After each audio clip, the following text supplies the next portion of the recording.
I don't enter one chance, I swear, I go with the go so. Yes, men, they kill us every day, for them busy, they campaign again.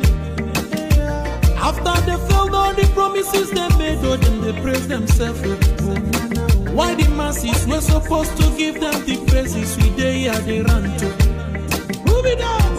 I blame it on the religious leaders. I blame it on the traditional rulers. People were supposed to fight for the people, they don't compromise. Shame on the rebellious brothers. People will cry with us during answers. Today them don't join those oppressors, they eat your love. Something on the smell of. Very soon now we go perceive them. We have up where this government they cause my time bomb. It go soon explode. Revolution they come up. It's very close and they feel more. When the power of the people we triumph, the power of the people in power. They don't even care, they don't even send. Say the people they die of hunger. Hungry dog is an angry dog. One day you go bite the owner. Idle man is the devil workshop. Many youths for Nigeria no good job. And the country the youths got no future. The country is gone, that's on period. Move it up. I blame it on the judiciary leaders. I blame it on the electoral officials. People were supposed to save the nation, but they collect it bribe. Shame on the armed forces. People were supposed to protect the masses. One of them they shoot us anytime they hear our voice.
Kiwe wesu garani odianja nine odia nine nke purita kwa samado dendo nihi na ọ bụ naanị gị bụ onye na-agwọ ọrịa anyị wee na-akpọkụ gị onwe gị bụ simile nke ndị agha ka igwe mere anyị ebere ka akwa nke anyị na-ebe ka ude nke anyị na-asụ wee bịa n'iru gị ka iwe mee ka Biafra wee guzosi ike ka anyị wee n'ikpeta maazị nye ha sọgotụta na nsọpụrụ na ịja mma site n'ebighị ebi mara n'ebighị ebi ise mma mma dịrị gị Chineke mma dịrị gị Chineke.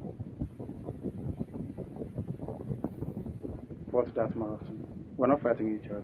We know where we're going. We're going to get Biafra. There is nothing anybody can do about it. Absolutely nothing. Nothing. I need them to understand this. We've crossed the Rubicon, the point of no return. There is nothing anybody can do. If I'm alive, if I'm dead, if I'm wherever I may be, Biafra will come. If I'm dead, it's even better because it will come far more quicker. I can assure you. If Biafra is fighting for you, won't touch your property. If you're fighting alone, you're bound to lose it. So Biafra is the best. We will become the 16th member country of ECOWAS. If Nigeria doesn't release those properties, then we'll take them to court and we'll get them back. Even twice the value. The Jews had investments all over the world. Most of the priceless artifacts and paintings belong to many families in Germany. It was stolen by the Nazi party. Do you know that? eventually they got everything back with compensation on top of it. That's what we're going to do. If you touch our investments, we'll come back for you, and we'll know where we can get it from. So there is nothing for anyone to worry about. It's only if I'm not stopping you from being a Nigerian. If you are born on the streets of Lagos and you want to be a Lagosian and your name is Adamma, oh well and good. There's no problem.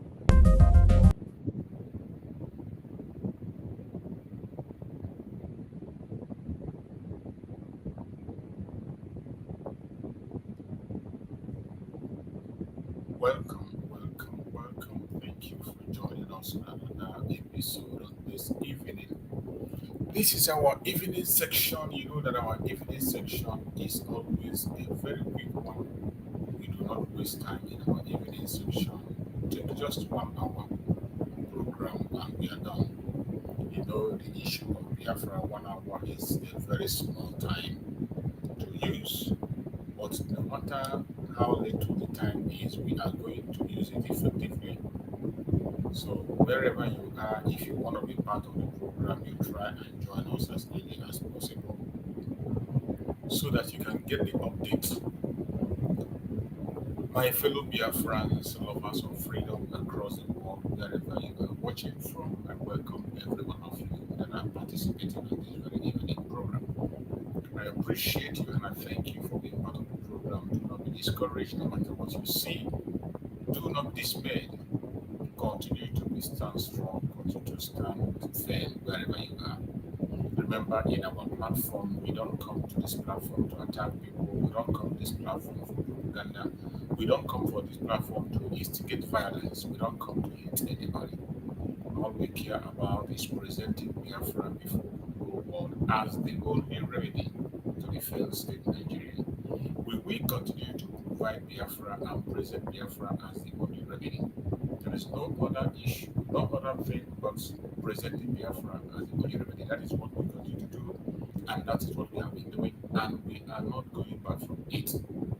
So, wherever you are watching this program from, wherever you are joining us from, we welcome you, we appreciate you, and we thank you for being part of the program. So, as you join us, please kindly like and share the program.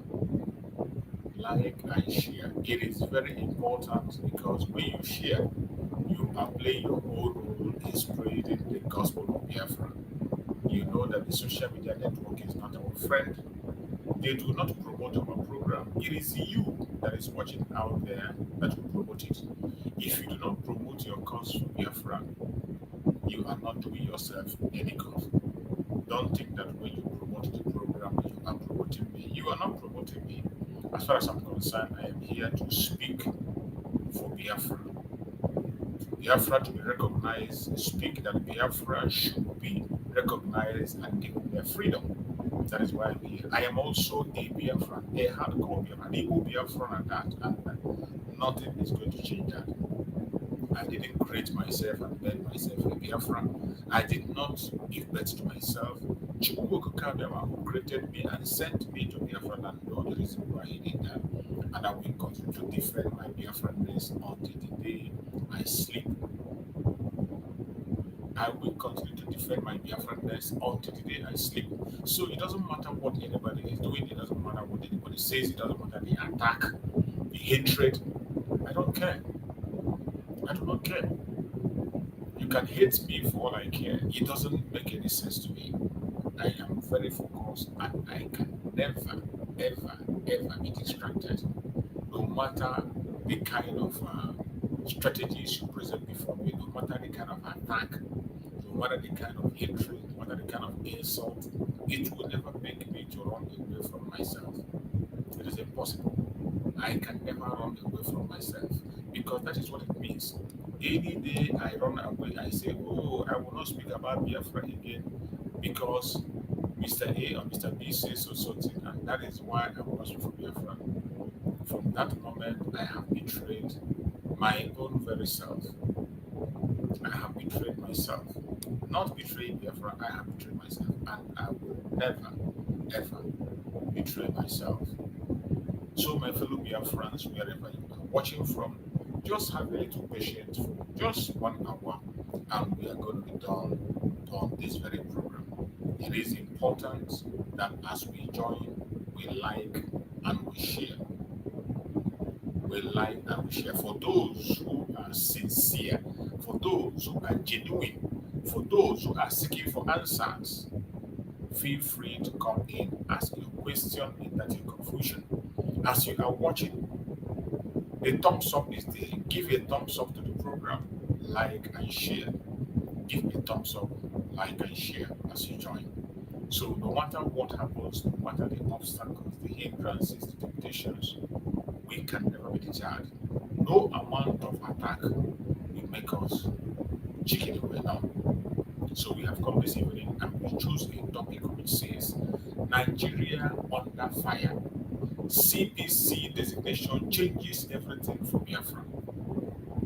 Nigeria under fire. Cpc designation changes everything for Biafra.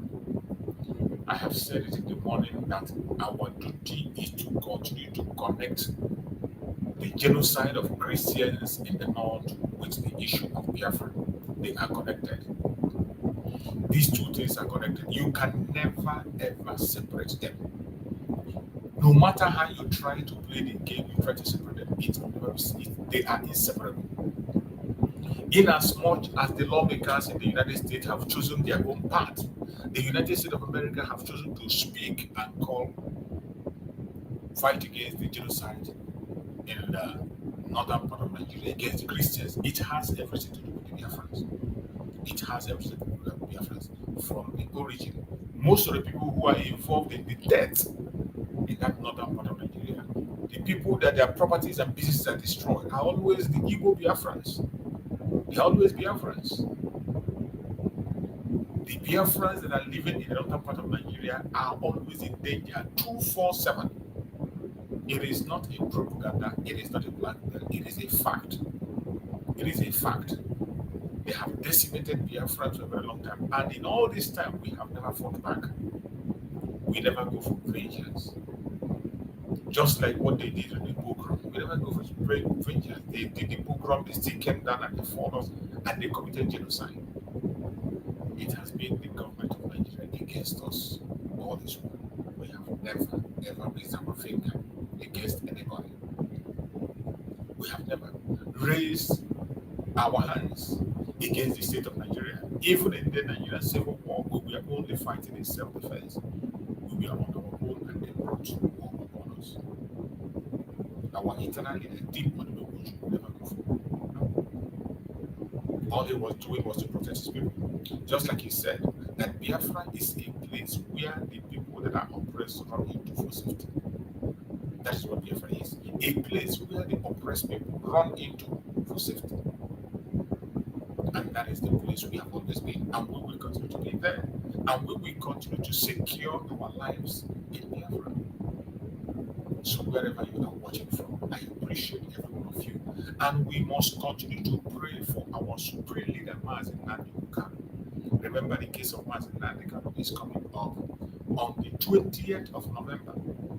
20th of November is already here. We have less than 7 days to go. Less than 7 days to go, and we are going to hear what they have to say. But while we are waiting, we must continue to pray for our supreme leader, Nnamdi Kanu.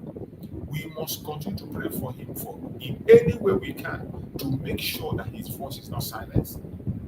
The Zoological Republic are doing everything to silence his voice, but we will not allow him to be silenced.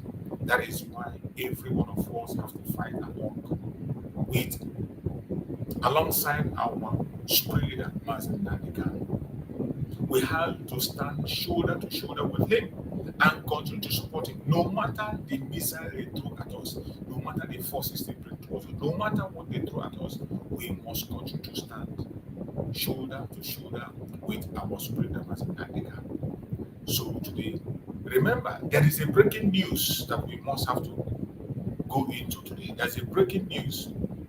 There's a breaking news that came up some hours ago, and we are going to look into that breaking news, and so that Biafrans, we get to see it, because this is one of the things that we are waiting for. This is one of the things that is keeping us awake in regards to our supremacy Nnamdi Kanu.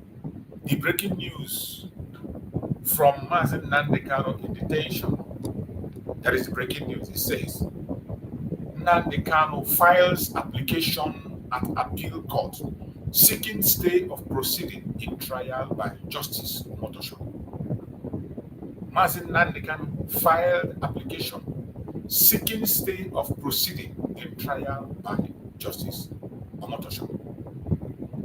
Mazen Nnamdi Kanu just filed application. This is the latest news, the breaking news we just got about 3 hours ago. This news came out, and we are going to read through and see the nature of the application that Mazen Nnamdi Kanu filed. You know, they have done all their evil and kangaroo business and all their secret deals, and they say they want to pronounce judgment on Mazen Nnamdi Kanu. So Mazen Nnamdi cannot fool his hand and watch their evil plan and their criminality prevail. So Mazen Nnamdi Kanu has gone ahead also to do what he has to do to protect himself, to secure himself, to make sure that he is secure. So wherever you are, every one of us will put our hand on deck to stand with Mazen Nnamdi Kanu at all times. We must put our hands on deck to make sure and speak truth, to make sure that we continue in this cause, fight the best way we can to make sure that our voice is being heard. So wherever you are watching this program from at this moment, I urge you to pay attention to this very update. We are going to try to get it through and see what the update is saying. We are going to read it through so that we can be able to digest the information that is coming. That is why we are here. Every information, more especially information that has to do with our supreme leader, Mazen Nnamdi Kanu. We discuss it, we will dialogue it, we will digest it, and we will bring it forward and let the people and the world know what is actually going on. So that is one of the reasons we are here. So when you look through on the message there, you see breaking. Nnamdi Kanu files application at appeal court seeking stay of proceeding in trial by Justice Omotosho. Seeking stay of proceeding in trial by Omotosho, and I want you to pay attention so that you can be able to listen and hear clear what is happening. He says, breaking news.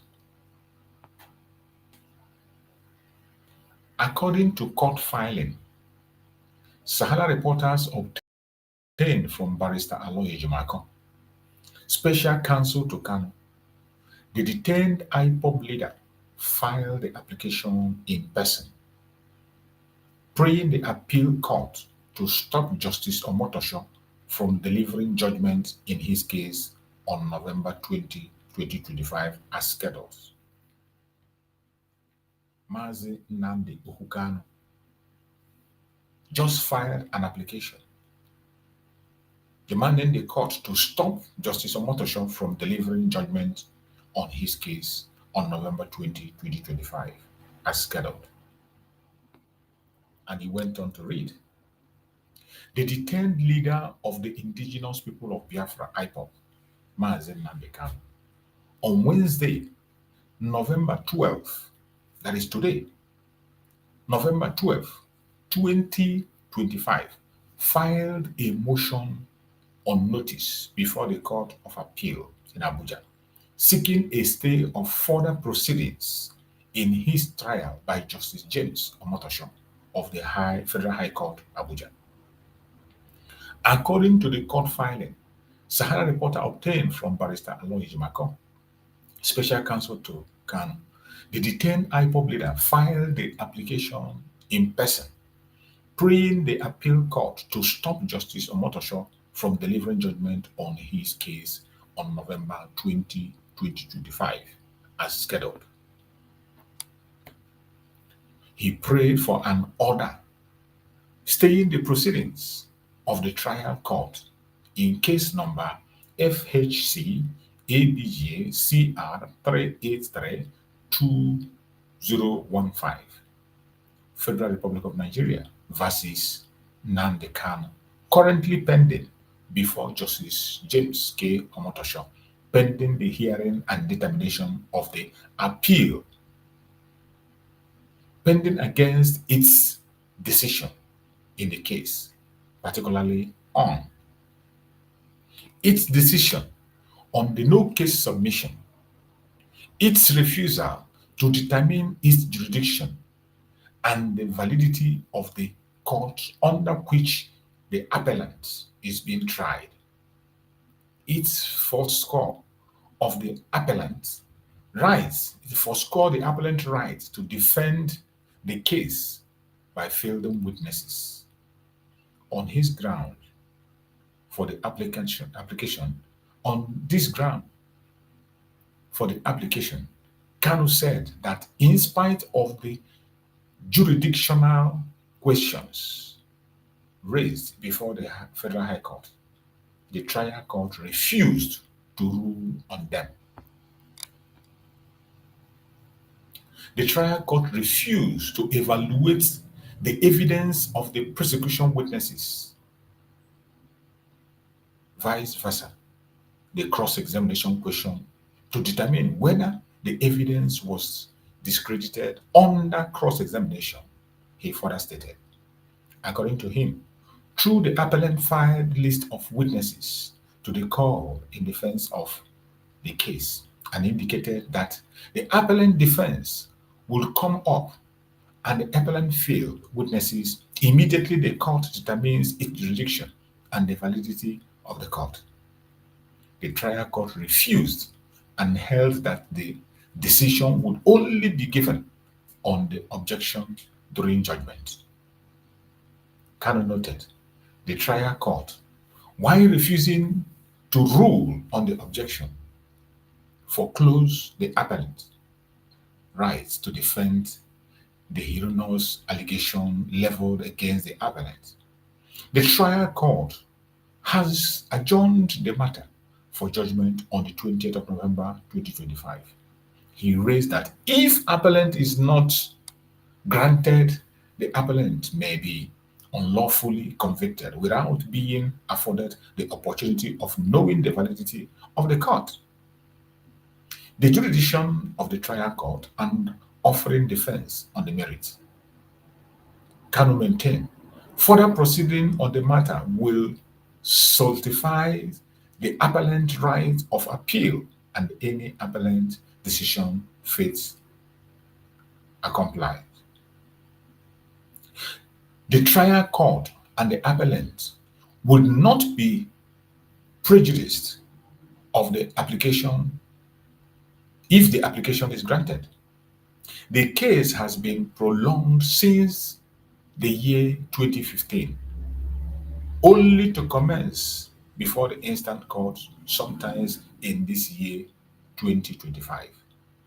He noted that it is in the interest of justice to grant his application and allow the matter to be taken on the merits. So that is it. That is the content of the motion that was filed by our Supreme Leader Nnamdi Kanu. Our Supreme Leader Nnamdi Kanu filed a motion to stop them from conducting the ruling they plan to conduct on the 20th. So Nnamdi Kanu has filed a motion in the court, and we are looking forward to see what their response will be. We know that Nigeria is a terrorist country, a lawless country that does not obey the law. If not, there is no ground upon which they will do any ruling. Nnamdi Kanu just explained through that very message I read. So this is the breaking news today. Today, Nnamdi Kanu filed application at appeal court seeking stay of proceedings in trial by Justice Omotosho. So we are going to be waiting and looking to see what will be the response of the court on this motion that Nnamdi Kanu filed, because they have to answer the motions that he has moved. Several motions that Nnamdi Kanu raised on his case was not answered, such as the jurisdiction of the case, the law upon which he was tried or is being tried, and several other issues. They were never attended to. in the court. All of a sudden, they are running to judgment. So Mazen Nnamdi Kanu filed a motion seeking stay of proceedings in trial by Justice Omotosho. That is the latest that we're hearing today. So whatever happens, we will continue to follow up to see what is going to be the next action. We will continue to follow up. So whatever they decide, whatever decision that is made, we will continue to follow. There is no going back, no transfer, no leave. We are going to be following them. Whatever hand they bring forward is the same hand we are going to give them. And we are going to give them and follow them until we get our destination. There is no going back. No going back. Not today, not tomorrow, not ever. Look at this update. This one is this criminal, Shegumi. Shegumi accuses Middle Belt group of fabricating Christian genocide, burying empty coffin. You can imagine. You can imagine how far this people can go. Shegumi is claiming that what was buried in Benue State, where the Mona people was empty coffin. You can imagine what this man can fabricate. That they buried empty coffin. This is how far these terrorists can go to discredit the genocide against Christians. Just to discredit the genocide against the Christians. This genocide did not start yesterday. It started as far back as 1990s. It started a long time ago, not even 90s. This genocide started all the way from Ottoman Damfodio, from 1957, 54. 1967, they did the genocide. And they have continued since then.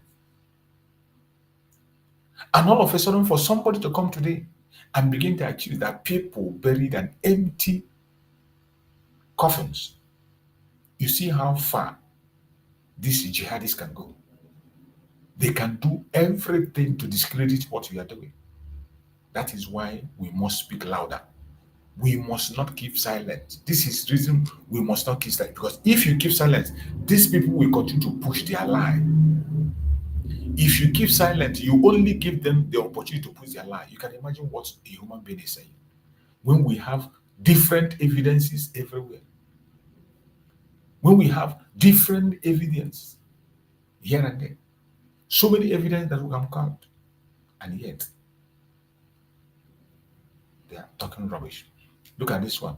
Outrage as Katsina Council chairman jets to UK for training amid worsening insecurity at home. Just imagine. Katsina State, they're going to UK for training. These people are very funny. Very, very funny people. Very funny people. Very funny people. We can ban use of mobile phone. Nigeria is a very big joke. Katsina community sells property to raise 20 million naira levy imposed by bandits to access farm. You can imagine. People are selling their land to pay levy to the bandits before they can access their farm. In a country that has a government. In a country that has a government, Katsina community sell property to raise 20 million naira levy imposed by bandits to access farm. And when Donald Trump says he wants to come to sweep these people away, they will be making noise. They will be talking rubbish. They will be blabbing and talking nonsense. It is very sad. It is very, very sad. But we must continue. No matter their propaganda, no matter their blackmail, no matter their lies, no matter their distractions, we must continue to spill the truth and nothing but the truth. You must not allow their lie to fly. You must not allow their lie to fly. So now we are going to go back to their studio as we always do every evening. We are going to go back to their studio and bring you one of their program. And before then, there's one important video I'm going to play. You know, there was a boy, a young man that I played his video here. There was a young man I played his video that made a very outstanding exposition about the genocide against Christians. The man that told the story all the way from 2000, from the mother of 2,000 people in Kaduna and all that. That guy that gave that story, they are threatening him. They want to arrest him. They want to kill him. They threaten him to the extent that this guy is so much afraid that he has gone and deleted that video. The funniest thing and the most disturbing thing that even his pastors, according to the boy, say pastors, we are also calling him to delete the video. They are scared of his life. That they are scared they are going to take his life. They are scared they're going to kill him. They told him to go and bring down the video. And the young man went and brought down the video. It is a very, very, very disturbing thing that these people can go to any length to threaten people, to attack people, just to make sure they hide the truth. Just to make sure that they hide the truth. They go to any length. They do everything they can to make sure that they hide the truth. And we will not allow them to hide the truth. Even though they forced that man to delete that video. Of course, many of us have saved it. I have it on my program. The video is already gone. The truth is already out there for everybody. But the guy complained and said that there was pressure coming from all threats, coming from everywhere. They told him to go and delete the video. And to an extent that his family became afraid. His family became afraid of his life. And he had to go and delete the video. Even his pastors called him and said they are worried. You see, these people who are not ready to put their life on the line, freedom doesn't come easy. You cannot free yourself by being afraid. It is because of this fear that is why they have continued to push lie against the citizens. It is because of fear that is why Shegumi will come and say, you buried empty casket. You buried empty coffin. What a shame. Look at the guy. They forced him to bring down a video he made. I used that video here. Was it yesterday or the day before yesterday? I played a video where this guy was making confession of what is happening. Now they force him to go and remove that video. Pastors called him, his family called him, everybody called him. They say they are going to kill him if he doesn't remove the video. They should, for his life's sake. And the young man went and removed the video. But all the same, the truth is already out there. I want us to hear the report that the guy made. I want us to hear from him. Good morning. I have received a lot of concerns from people, both from family members and acquaintances, ever since I dropped the video I dropped about the state of insecurity in Nigeria and how it has been persistent for decades. And many have threatened, many have threatened, many have encouraged, many have threatened.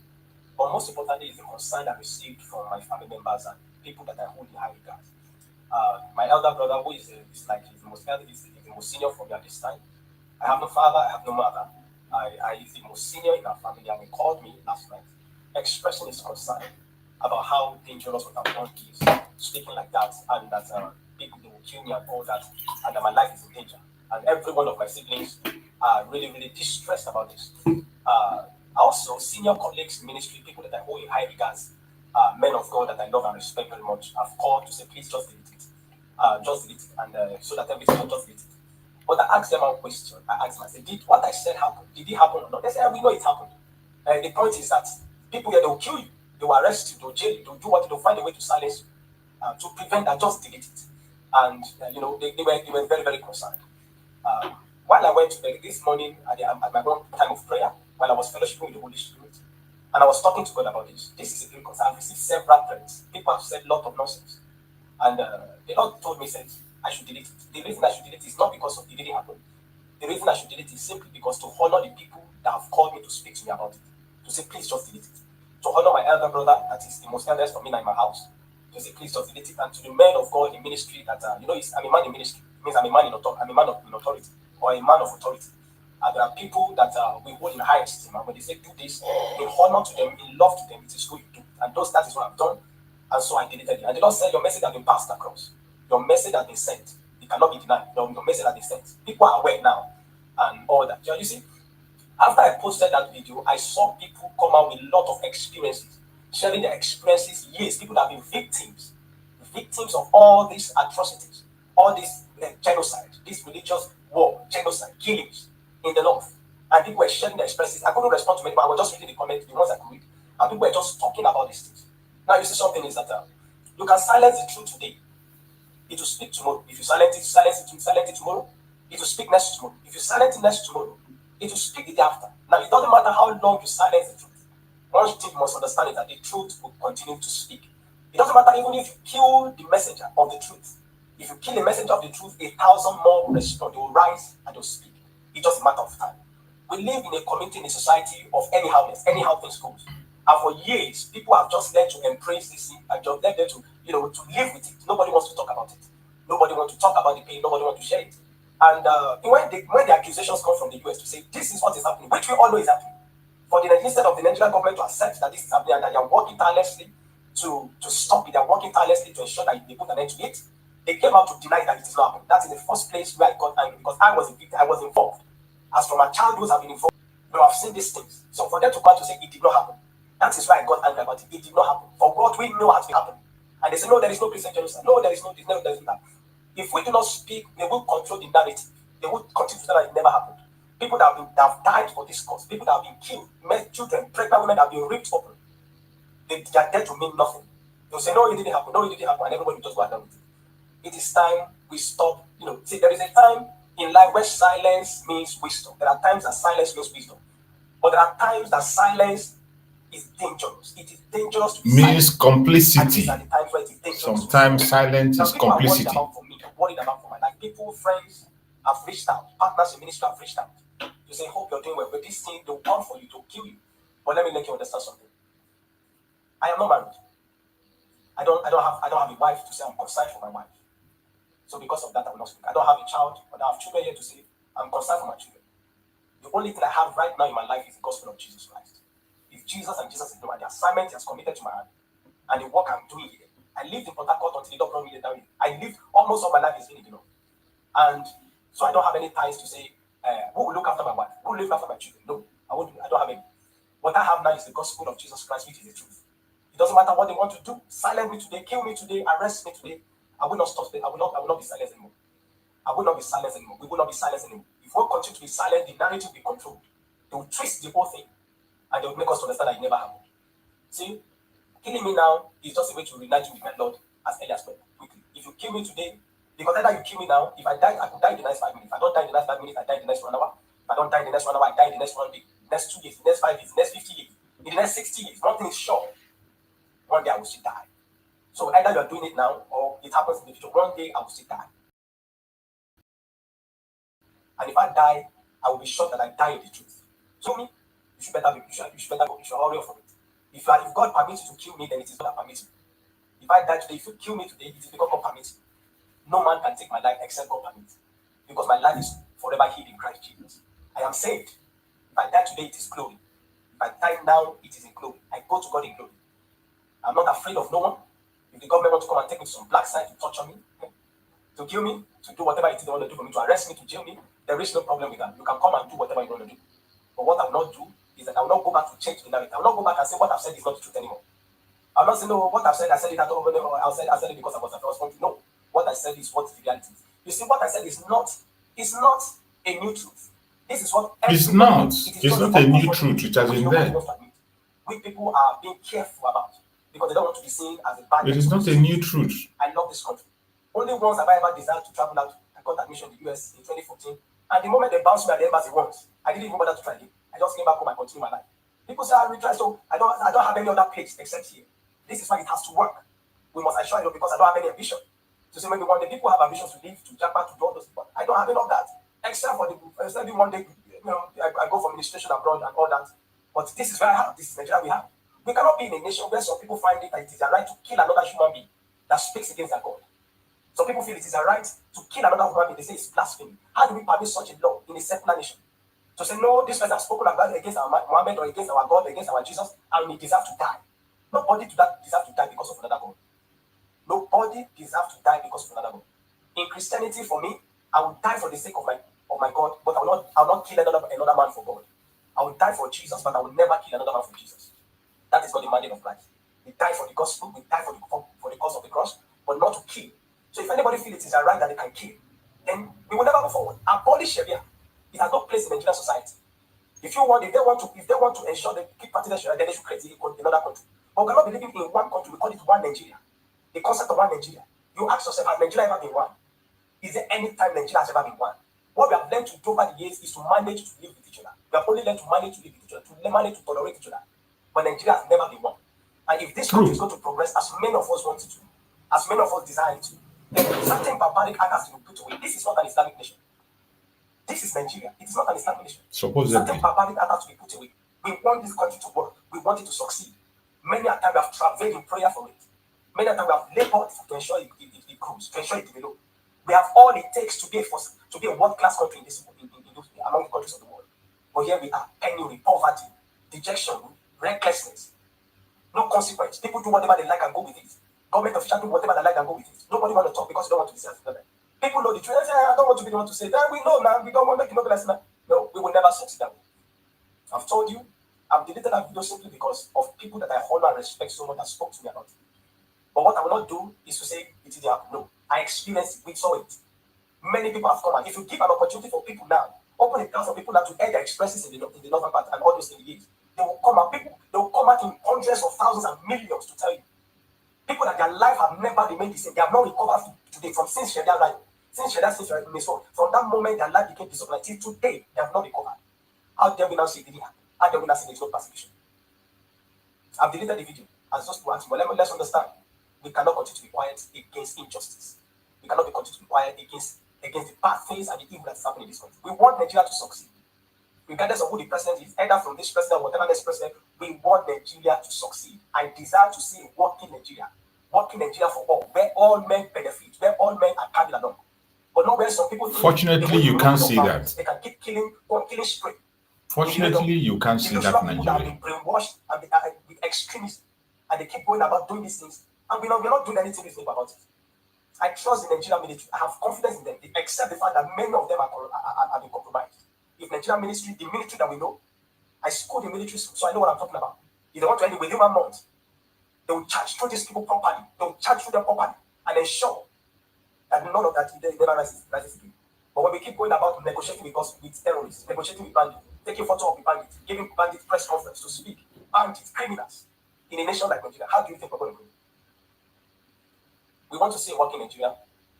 My parents never enjoyed anything about Nigeria. It is my joy that I enjoy in Nigeria and I live it for my children. We pray for the president to succeed. We pray for the military men to succeed. But we have to face the truth squarely. We have to face it squarely. No more propaganda here and there. Face it squarely so that we can address it squarely. God bless you. God bless everyone. God bless Nigeria. By the powers of the Holy Spirit and in the name of Jesus, Nigeria will succeed. Nigeria will succeed. Nigeria will excel. If we work Nigeria will not succeed, my brother. You're wasting your time and energy. Walk towards the direction of the truth. Only the truth that you know shall set you free. If we do that, we will succeed. But if you say you want to come and kill me because of what I said, because of my video, and you are preparing to rain war on me, the life is one. If I die now, I die in glory. I go to make my Lord. I have no regret whatsoever. God bless you. God bless you, brother. Thank you. I can understand, my brother, you are in Nigeria. There are certain things you cannot say. But the truth remains that Nigeria cannot survive. Nigeria will never, ever, ever, ever be good. I appreciate they threatened you to bring down the video. You brought down the video, but the truth has come out. You have spoken the truth at the first instance, and we got you. We heard you clearly. We heard you clearly. I don't have any problem with you. I don't have any problem with you. I understand you very well. I understand how you feel. I understand where you are. And I understand there are certain things you cannot do, there are certain things you cannot say. So it is understanding. It is understandable. So each time we see people going back from their words and speaking from both sides of their mouth, we can understand that they are facing pressure. Either they are facing pressure or they are facing attack. We understand. So as for praying for Nigeria, it is a waste of energy, waste of time. Channel your energy to different places. Channel your prayer to some other thing. Don't waste it on Nigeria. That information you gave is accurate, more than accurate. And I thank Chukwu Abiyama that you didn't withdraw your statement. You have removed the video because of the threat. No problem. I understand. We understand that we are dealing with monsters that don't care about human life. But are we going to run away from them? We will not run away. It doesn't matter how hard it is. It doesn't matter how bad it is. We will continue to follow them. We will continue to listen. We will continue to face them head on. Let us hear this message from Abaribe. Let us hear Abaribe's speech. All this while, Abaribe have disappeared to thin air. So let's see what he had to say.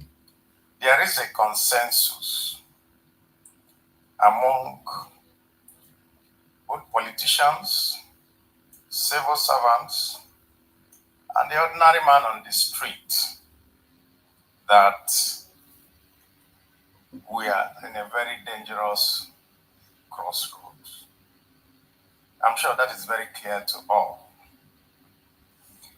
And where we are today, if we can encapsulate it, is that we are in a state that has lost its moral compass, and we cannot run away or shy away from saying that truth. We have lost our moral compass. And why do I say so? When bandits kidnap children and the state rewards them with amnesty, what do you think we have? We have lost Gumi say it doesn't matter. whatever morality we have. Gumi say it doesn't matter, at least it's the children. When soldiers are killed in ambushes and in organized skirmishes by bandit terrorists, whatever name you call them, and the killers are rewarded with integration, what do you think that is? It is a state that has lost its morality. Because every state is built on a foundation of morality, which is justice and equity. In other words, if you commit a crime, you pay the price for that crime. And so, where does that bring us to? It brings us to a point where a nation that rewards terror will one day find that terror will take over power in that state. Because you're not punishing terror, rather, you're rewarding them. And when you pay a kidnapper, all that you have done is that you have sown the seed for the next kidnap, because he will continue to do what he's doing. And so, what are our recommendations for what you need to do as a nation? And I say this advisedly because in 2015,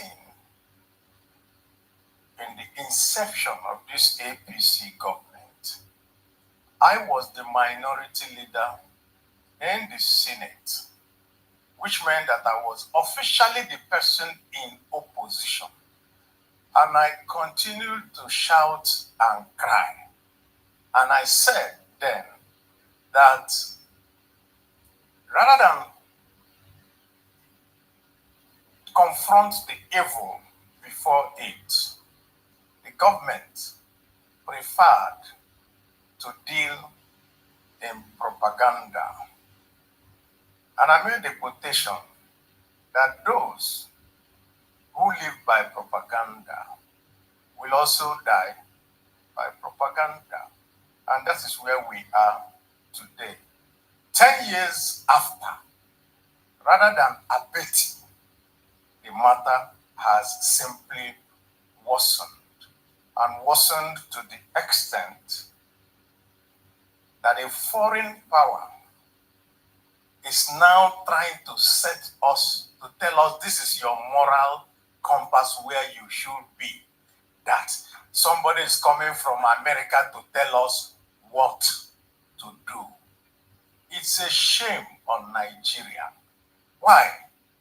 Nigeria was a particular country in this our, what the pidgin English people will say, before our very, very eyes.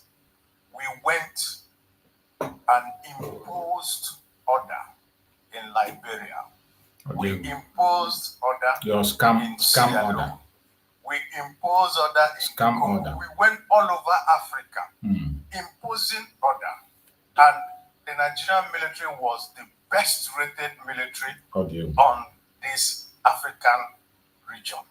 And today, Propaganda we of are the now British. told that our soldiers run away from ragtag people who are within our country.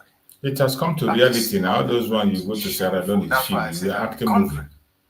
has lost its moral compass, and we need to regain ourselves. And how do you regain yourself? You do not reward those. Let me repeat. You do not reward those who live on ransom and blood. Because when you reward them, it only emboldens them to do more.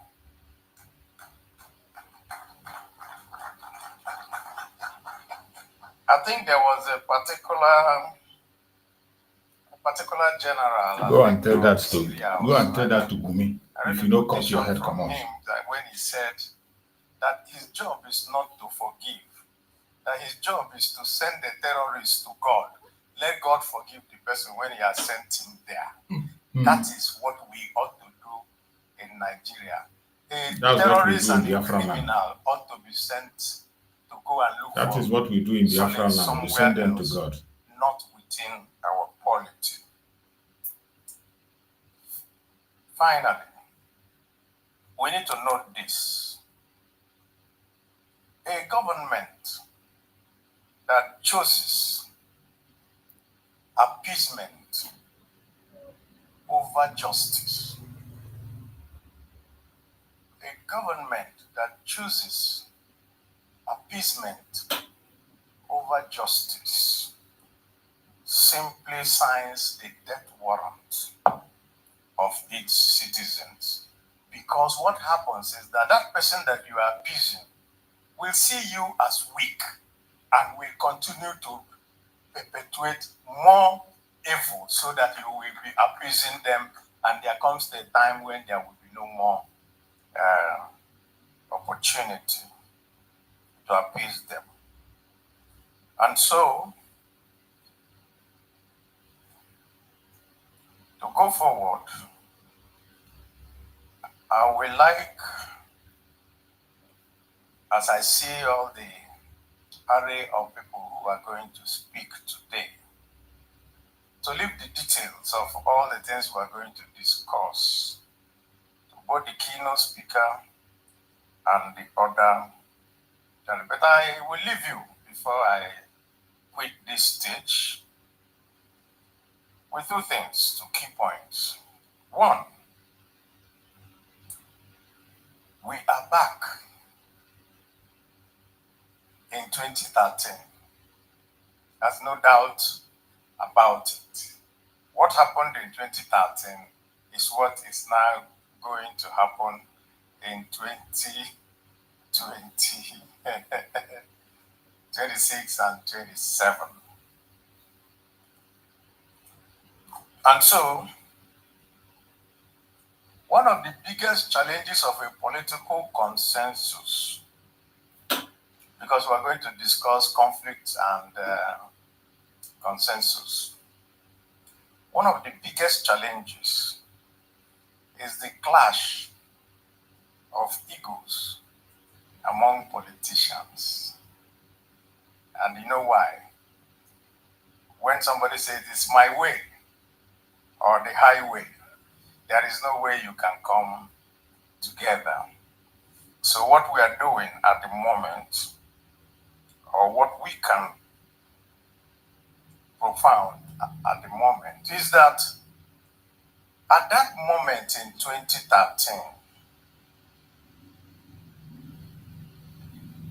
what happened within the opposition succeeded because they converged behind one person and buried all the other egos so that there can be a consensus on the way forward.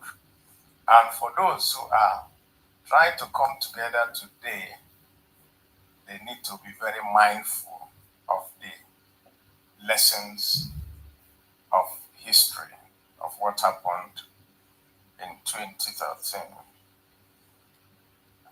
Secondly, before I close, 2013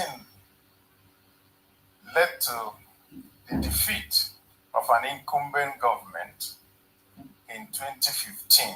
But what now happened?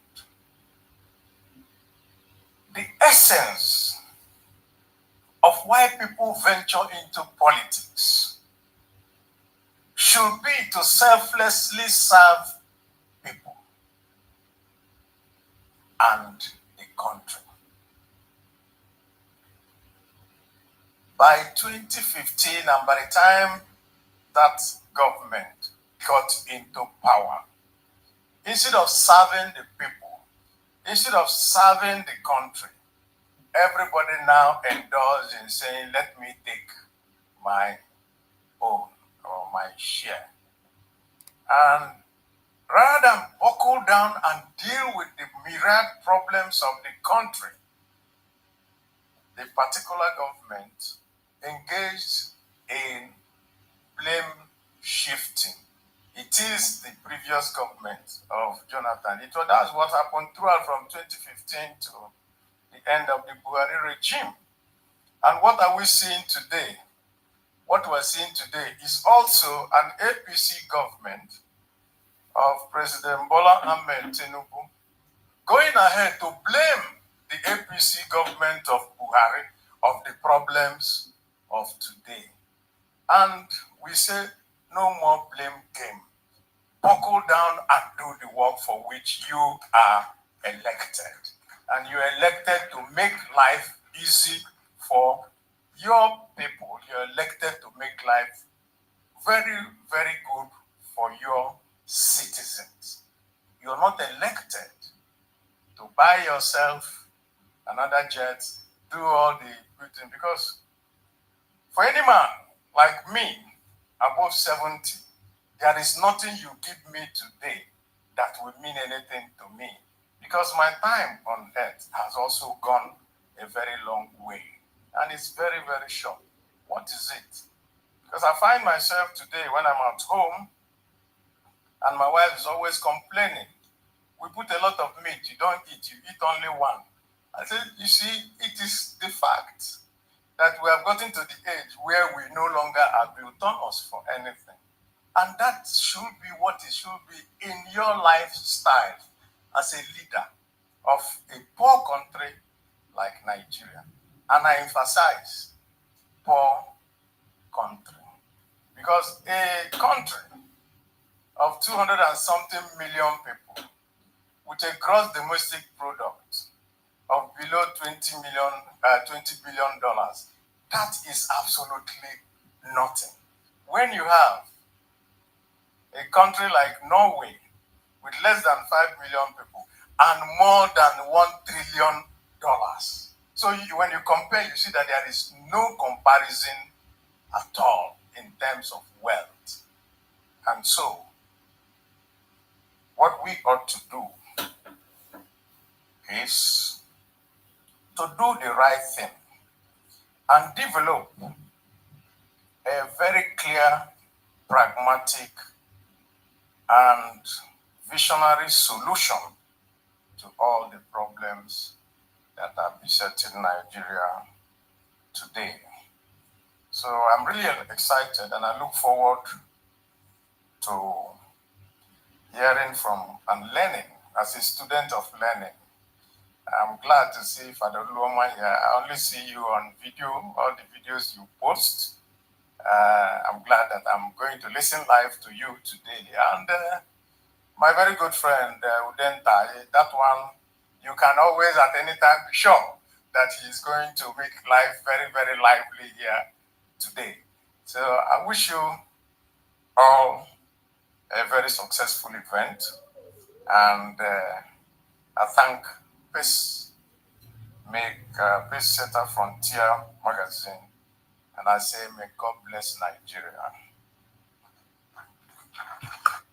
You have heard, these are the politicians, how they speak in their own, when they come, they speak all their jargons, and at the end of the day, they will not make any sense. All this nonsense Habaribe have said from A to Z, it doesn't make sense to me. It doesn't solve the problem that is there. They make everything as a joke and make things look as if it is simple when there is a serious issue. That is my problem with them. There is a serious issue, but when they come, they make it look so simple. They turn it to a joke. They turn it to a joke. That is what they do at all times. Serious issues, the Zoological Republic turn it to a joke. And I can't understand why. The terrorists are running rampage in Nigeria. They are conducting their program wearing white and celebrating up and down with nothing to show. Absolutely nothing to show. When you see them come to speak, you think they have something to offer. They have nothing to offer. They have nothing whatsoever to offer. It is all lies, propaganda, blackmail. That is what they are filled up with. Lies, propaganda, and blackmail. That is what you hear. That is what you see with them every minute of the day. Whenever you tune them on, you can never see them say it. In that same program, I want you to hear one of the liars, Amechi. After lying in that same program, his own lie was debunked. I want us to watch the short clip about Amechi. These are politicians. I want to show you the life of a Nigerian politician, why Nigeria will never be good. America, I never went to America. That was here in Lagos. Lagos, I was in the meeting. Lying in the public. He always lies in the public before everybody. But fortunately for him here, as he was lying, somebody in the same program debunked him. You see all of them wearing white. In the same program, after he lied and lied, people who are shameless, the same way what Wike is shameless now in Abuja misbehaving. That was how he himself was shameless, abusing the money of Rivers State, using it for campaign, use money of Rivers State to sponsor a terrorist. Amechi used Rivers State money to sponsor a terrorist into government. And he thought they're going to make him vice president. Who dash monkey banana? He has come again to lie. He lied against his own brother, against his own fellow Christian, against his own brother. He sponsored a Janjaweed, a terrorist, against his own brother.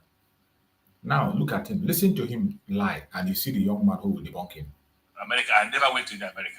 That was here in Lagos. He denied going to America, I see. Lagos, I was in the meeting. Tell us. American government without anybody petitioning to them. Who are they God? Imagine. After the president told that person. Imagine. So how can I petition the American government? What would they do? Imagine. But American government came here. Imagine. After speaking to you see how this man lied boastfully. He proudly lied that they never petitioned America during the time of Muhammad Buhari. Nobody went to America. Every one of us saw them when they flew to America to go and demand and ask personally. All the northern governors, they went to America to go and meet Obama and co. And they planned the downfall of Goodluck Jonathan. Today, this man is still denying. Look at him. Shamelessly denying. Because Nigerians are stupid. He himself called Nigeria stupid. He has said it. that the youths of the country are stupid. That is why they will never. This man have said it several times that Nigeria will never change. Look at him tying a napkin on his head. This man that tied napkin, he has said it with his own mouth, captured on video with his own mouth. He was captured in audio with his own mouth on video, where he said Nigeria will never ever be good. That Nigeria will never ever change or be good. He even said it that until when the people are ready to chase them away. He said it with his own mouth that until when the people are ready to chase them away, that's when Nigeria will. But of course, he knows that nobody is willing to do that. The unity is not there. The sense of purpose is not there. Listen to the idiot. Countries. What they come to do? Good luck. Don't rig. See. If you rig, we will not recognize you. Opposition. If you visit violence, we will not recognize you. So they went to the president and told the president their mind. We are here for free and fair election. Please don't. Imagine. Opposition, if you dare try violence, this is our response to it. Liar. But Nigerians say, oh, we went for Christian genocide. We went to report Goodluck. Report him. Do you report the president? You see? The only place you can report the president is either the National Assembly or look at the liar. God. Not America. But you're circulating. Oh, we went to America. We went to America. Look at the liar. I wanted to also make a correction. Of course, you know that a lot of people know me as Goodluck Jonathan's brother. It's not just about being a brother of Goodluck Jonathan. It's actually my spiritual mentor and everything. And I keep studying him as a book, you know, so that I can graduate from his mannerism. But unfortunately, I have not been able to graduate. I might not graduate, but I am learning a lot. Amici mentioned something here. Unfortunately, it's not on seat, and I really would like to put the record straight so that people will know exactly what it was in 2013. It shouldn't be about how mobilization was done. Yes, people were mobilized on both sides, but the outcome depended on who was on the seat and his approach to life. And yes, Goodluck Jonathan is one of those persons who says that his ambition is not worth the blood of anybody. And I think that that should be a lesson for all of us, that any president who is on seat should always emphasize that killing of innocents on account of achieving political power should be immoral. So, however, Amici also said about going to the US or not going to the US. Actually, it's true that people went to the US, and that's not something that we can hide away under the rug. People went to the US, and we know why people went to the US. And he also mentioned that when Kerry came, he came to tell the government that government should do peaceful elections. When John Kerry came to Nigeria in 2014, he went to Lagos. He never went to the villa. I was in the villa. He never went to the villa. He came as a private citizen. He didn't come as a guest of the government of Nigeria. And he went back from Lagos. So he met the opposition in Lagos, and he came to make a particular statement to the opposition in Lagos. Now, if you wind a little further, immediately after Kerry came and left, somebody by name David Axelrod. David Axelrod was the senior special advisor to Obama, became the strategic campaign strategist of the APC. It was not a coincidence that a sitting president of the United States, Barack Obama, sent his senior special advisor to become the chief strategist of the Buhari campaign. It's not a hidden secret. We need to keep these records straight always. And in any case, it appears to me as an individual, and this I'm not speaking on behalf of Goodluck Jonathan, he might have his own views on these issues differently. But I mean, as someone who has worked and has stayed behind him, I owe it a duty to always voice out and say it exactly as it is, no matter whose ox is going. You can see how these people lie. And this guy was able to stand boldly and debunk his lie right there in his face. And what baffles me is the audacity of the lies. That sometimes they lie and they feel that nobody can be bold enough to come and challenge them. That is the painful thing. When they lie in such a way that they believe that nobody will have that boldness to confront them. That was how this idiot, with Obama of Barack Obama, a criminal Barack Obama, a jihadist. Barack Obama was a terrorist himself. The problem in Nigeria today was created by Barack Obama. That is how he created problem in so many African countries. Most of the problem he created in America, that is what problem Donald Trump is solving today. The problem that Obama created with his party, Democrat, that is what Donald Trump is solving today. The very first black idiot that ruled America. That's why you say black people. Black people. I don't know what is in them. I don't know why is it that whenever evil thing is going to be happening, they will use a black man. Whenever evil is going to happen, they use a black man. Look at when they wanted to fight Traore. It was a black man. It was a black man in the US they used to fight Traore. It is so sad. The terrorism that is happening today is orchestrated by Obama. I wouldn't say United States government. Obama himself, with his policy, they put Nigeria in the condition they are today. He supported and promoted the terror, the genocide against Christians today that we are seeing. That is why it is essential that the same United States government will come in and end it. And I trust them, I believe they'll end it. As they are trying to end it, other people in the Zoological Republic are also taking responsibility. I saw a video from Edo State. Edo State is taking responsibility to drive away all the herdsmen in Edo State. They give them an ultimatum to leave. And it's a welcome development. Other states should follow suit. Other states should follow suit to protect themselves. Nobody can protect you. Other states should follow suit, protect themselves. Because we are tired of paying ransom. After today's inauguration, by the grace of God, we are giving all the cattle dealers on 9th October 31st to vacate the goods. Because the land of Satan well belongs to us. We cannot run away from our own land. For that particular reason, I honorable blessing them without you. Popular Indo activity. From November 10th, we have declared all our goods to be vacant. We don't want to see any cattle dealer. We don't want to see any Fulani. We don't want to see whether Hausa, whether it's anybody. Cow, we don't want to see anybody in the book for security reasons.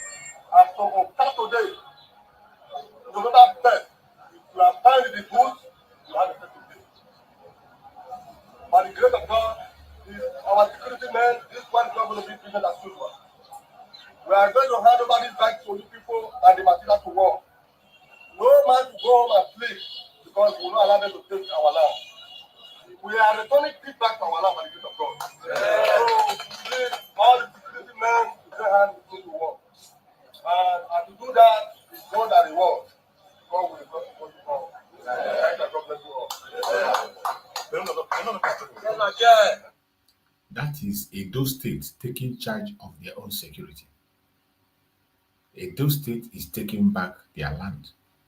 They say they don't want to wait for government, they don't want to wait for anybody. And they have given ultimatum for every janjaweed in their forest to leave. I don't know what they are doing in the forest. They should leave their forest. Leave the forest. It's either you stay in the city and do your business, or you go back to where you're coming from.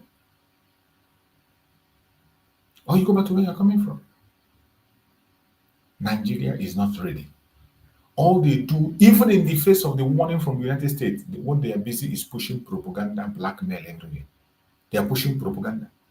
They are not serious to secure anybody. Every man secure himself. That is what it is. Even with the warning from the US, they are doing nothing. Instead, they send their journalists to go and look for propaganda. Arise Television sends their journalists to US to go and interview a lawmaker. After they interview the lawmaker, they will be twisting the word. They go to people and interview them. When you say a word, they twist it. You say something. Tomorrow morning, I'm going to play a program that was held today by Arise. I will play that program tomorrow. In my tomorrow morning program. You will see how they twist information. The information that a CAN member, Christian Association member, gave to Nigerian media, they twisted it. Reno Omokri and Buala, they twisted it. They twisted it and changed it to favor themselves. They will come and interview you. You think you are talking to them. When they go, they will edit it. They will edit it, remove one you said and put something else. Propaganda, that is what I'm doing. Let's see this very interview. They went to interview this man. After the man spoke, this different thing is what Nigerian media is projecting. Go to all their media. When they put it, they will say different things altogether. They will not even say what you said. They will report a different thing than in the Zoological Republic. People have to defend themselves and protect themselves.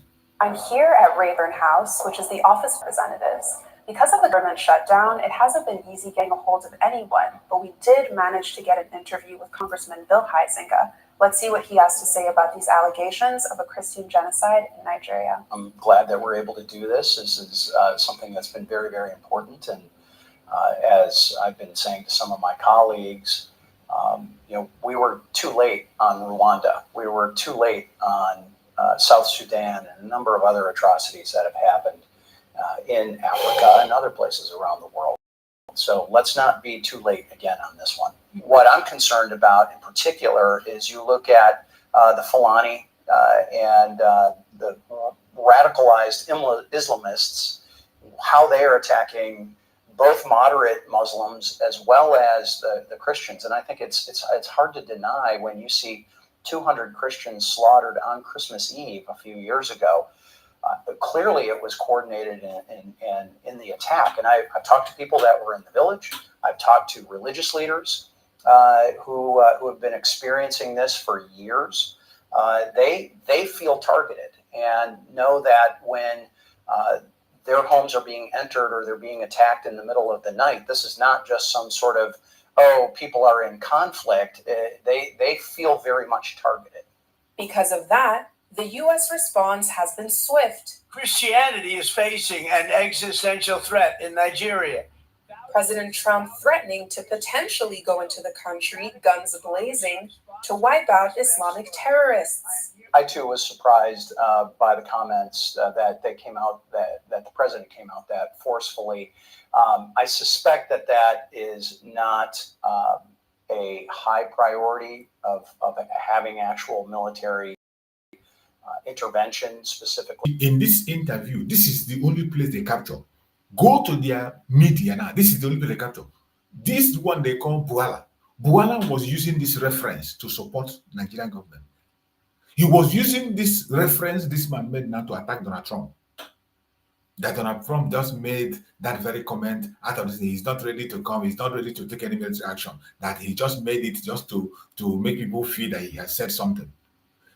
In an innocent statement that this man made, they cut it out today. Buala is capitalizing on this thing that this man said to attack Donald Trump. Listen. Nigeria, but I think he does want to make sure that, from his view, the genocide that is happening specifically against Christians, but also others in Nigeria, needs to stop. But instead of military strikes, Congressman Huizenga now calling for economic sanctions. Well, I don't envision a surprise attack. I don't envision that there's going to be a military response first. As we had talked about, I would first and foremost encourage them to look at the economic pressure and sanctions on both individuals and organizations I think that would be the most effective. Frankly, this president has been someone who has pursued peace rather than just expanding war. So I think he would be very selective before he did anything militarily. As we talked a little bit about earlier, with our government shutdown here in the United States over the last 40 plus days, that has caused some real problems for us internally. And we are having to deal with that. So first and foremost, our attention is going to be on reopening our government, trying to get it back and functioning at maximum level. That doesn't mean we stop talking about or thinking about or acting on all of these other issues, but there will probably be more of an emphasis on our government operations initially here for the next couple of weeks. Then with our appropriations bills and the things that are going on, I mean, one of the ramifications is we aren't able to have committee hearings right now. So that's one of the ways that we help try to raise the attention on these particular issues. So we need to get back to having the government open so we can start having those hearings again and those kinds of things. Sanctions really cut off the flow of money, cut off the flow of travel. We don't know who exactly is financing much of these operations from the Fulani or. This is another thing they capitalize. They say this man said that they don't know who is sponsoring or financing the terrorists. This is one other part that they cut out. They said the man said that they don't know who is sponsoring. These people are idiots. They are very focused on propaganda to capitalize on what people say. A civil statement made by a lawmaker, they took it out of context. He's a lawmaker. The United States have their Department of Security, they have their informations. There is no single fraud happening in Nigeria today about Boko Haram that they are not aware. And you expect the lawmaker to come and tell you that he is aware. It is not his department. That is outside his office. He cannot come and sit here and tell you that he knows who are sponsoring terror. It is not in his office to say. There are people who are assigned by that. That is why in Nigeria, they don't know about division of labor. They think it's in Nigeria where everybody will come and say anything they like. In Nigeria, where everybody will come and say anything, this one will come and president will talk, presidency will come and say. Media aides will be saying different things altogether, even things they're not supposed to say. The man that made an innocent comment, Bugala is using this innocent comment today to make a score point. He's using this innocent point that this man made to push propaganda. Nigeria will never survive. You better fight for yourself. You better fight for yourself.